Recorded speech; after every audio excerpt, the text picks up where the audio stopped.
నమస్తే, welcome to Politicos. ఈరోజు ఏదైతే పసుపు బోర్డు వచ్చిన తర్వాత చాలా అట్టహాసం సాగుతున్న ఈ సభలో ఇక్కడ ఉన్నటువంటి ప్రజలు కూడా చాలా ఆప్యాయతతోటి, ఆనందంతో, ఖుషితోటి ఇక్కడ రావడం జరిగింది. సో ఇక్కడ ఉన్నటువంటి ఒక వికలాంగుడు మనతో పాటు ఉన్నారు. సో వారు అసలు ఈ సభకి ఎందుకు వచ్చారు, ఈ సభలో అసలు వాళ్ళకు ఏం న్యాయం జరిగిందని వచ్చారు, సో వారి మాటల్లో అడిగి తెలుసుకుందాం. అన్న చెప్పండి. మా పేరు బోదాసు రాజయ్య.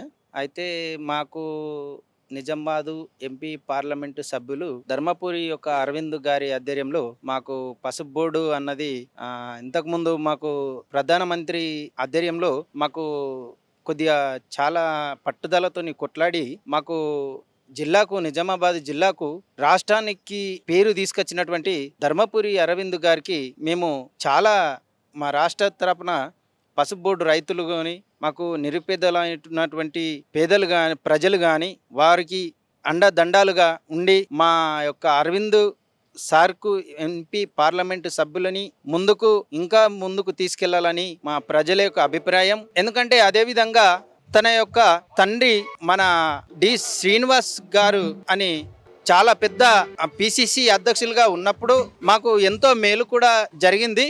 ఒక ఎంపీకి సంబంధం లేకుండా ఒక రాష్ట్రములో బీజేపీని అధికారంలోకి తీసుకురావడానికి దమ్మున్న యొక్క ఎంపీ ధర్మపురి అరవింద్ గారికి మీరు సుస్వాగతం పలుకుతున్నందుకు చాలా చాలా ధన్యవాదాలు తెలుపుతూ తప్పుంటే క్షమించాలని నేను కోరుతున్నాను. పెద్దల ఆశీర్వాదంతో. జై శ్రీరామ్, జై హనుమాన్.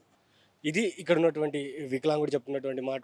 ఏదైతే ఈ బీజేపీ పార్టీ వచ్చిన తర్వాత అంటే ప్రతిపక్ష నేతలందరూ కూడా చాలా హేళన చేశారు. ఇక్కడ పసుపు బోర్డు తేలేడు, తనకు ఆ దమ్ము లేదని కూడా చెప్పాడు.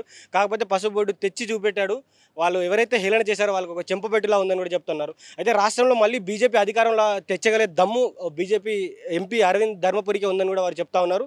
సో చూద్దాం బీజేపీ పార్టీ ఎలాంటి నిర్ణయం తీసుకుంటుందో. Stay tuned to politicos media. This is Srikanth with video journalist Shekhar from Nizamabad. Please subscribe to the channel and download the Politicos app from the links in the description.